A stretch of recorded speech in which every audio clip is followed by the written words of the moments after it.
Fica conosco, Senhor. Uma oportunidade diária de encontro com Deus. Um programa destinado a você que deseja crescer na intimidade com o Senhor. Um momento de súplica, reflexão e escuta. Fica conosco, Senhor. Apresentação: Padre Gilson Jardini.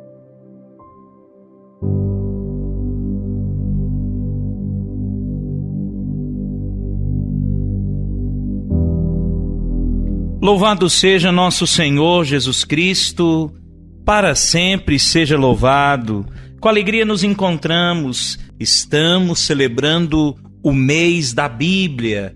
E nesse mês, queremos com alegria e muita disposição interior, deixar que Deus nos fale ao coração através da sua palavra. Por isso, nesse iniciozinho de mês, quero refletir contigo como nós devemos ler a Bíblia, como devemos nos aproximar da Sagrada Escritura.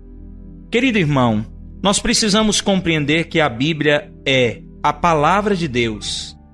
Ela é escrita para os homens e pelos homens. Essa é a primeira verdade. A Bíblia é a palavra de Deus que foi escrita para os homens e pelos homens. Logo, a Bíblia apresenta para nós duas faces, a divina e a humana. No entanto, para poder interpretá-la bem, é necessário o reconhecimento da sua face humana, para depois compreender a mensagem que é divina. Não se pode interpretar a Sagrada Escritura só em nome de uma mística, pois muitas vezes nós podemos ser levados por ideias religiosas pré-concebidas ou mesmo cair no subjetivismo, que é um grande perigo.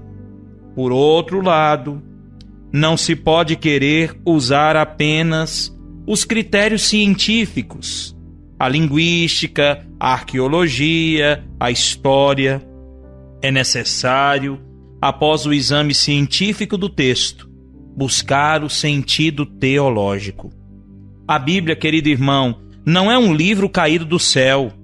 Ela não foi ditada mecanicamente por Deus e escrita pelo autor bíblico, que nós chamamos dentro da teologia bíblica hagiógrafo.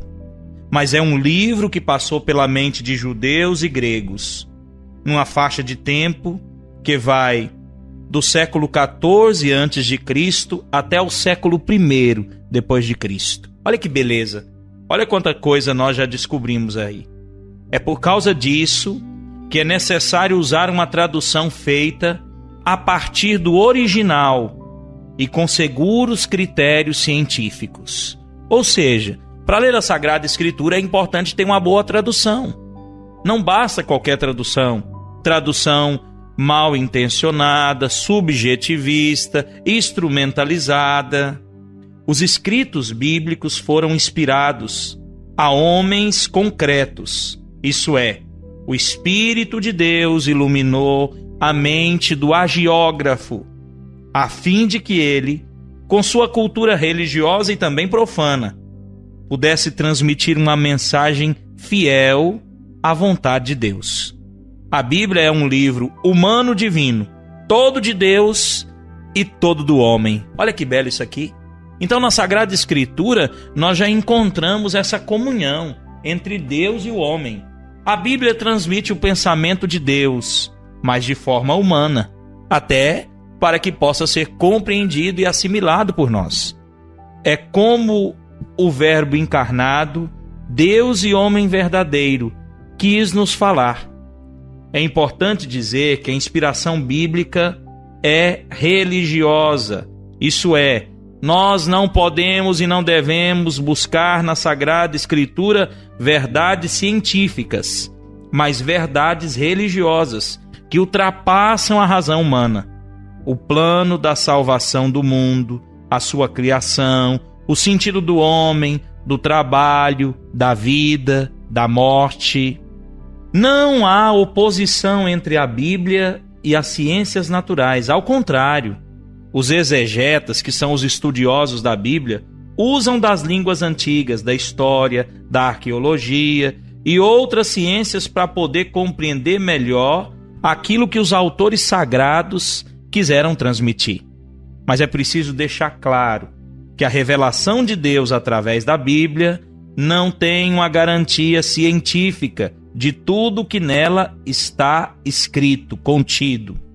É inútil pedir à Bíblia uma explicação dos 6 dias da criação, ou da maneira como podiam falar os animais, como no caso da jumenta de Balaão. Lembra dessa passagem? Esses fatos não são revelações, mas tradições que o autor sagrado usou para se expressar. A própria história contida na Bíblia não deve ser tomada como científica. O que importa, insisto, isso é muito importante, é a verdade religiosa, que Deus quis revelar e que às vezes é apresentada embutida numa parábola ou numa figura de linguagem. Veja, querido irmão, se nós nos aproximarmos da palavra de Deus, e é o que eu estou refletindo com você hoje, como nós devemos ler a Bíblia, se nós aproximarmos com essa clareza, nós vamos, com certeza, escutar Deus que nos fala através da Sagrada Escritura.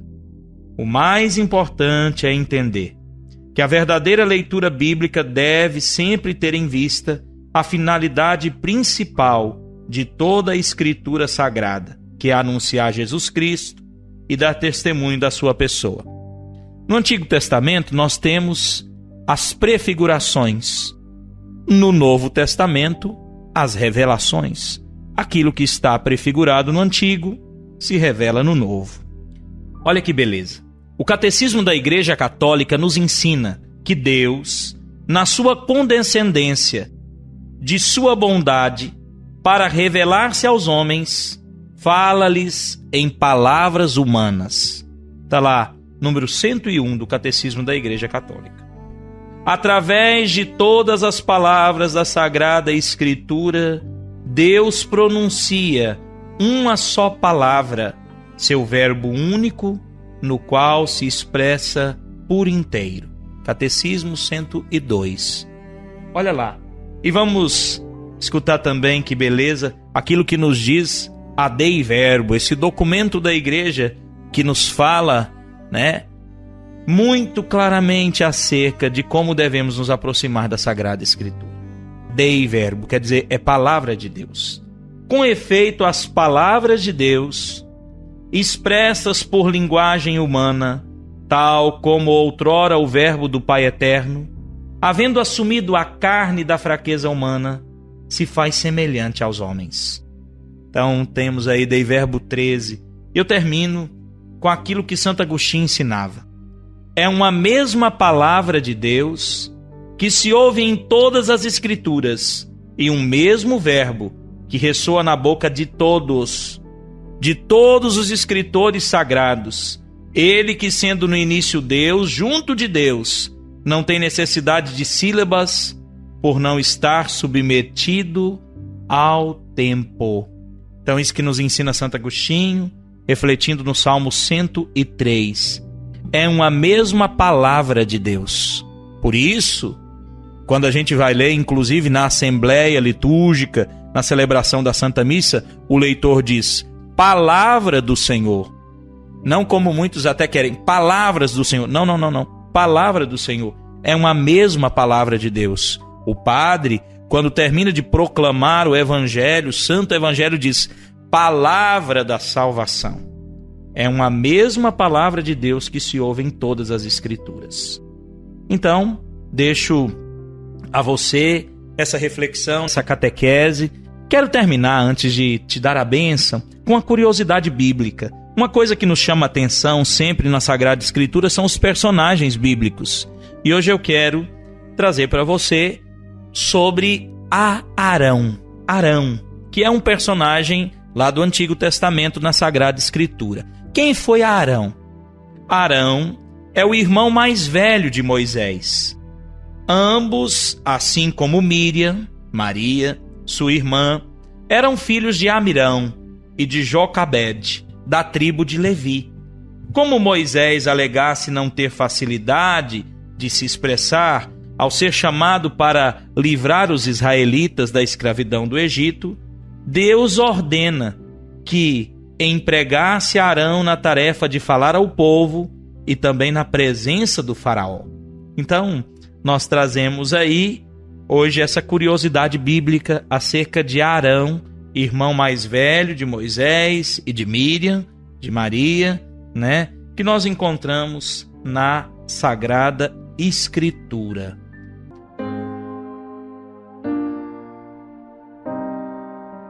O Senhor te abençoe e te guarde, volva para ti o seu olhar, abra a tua mente e o teu coração para acolher a palavra sagrada, em nome do Pai, do Filho e do Espírito Santo. Amém.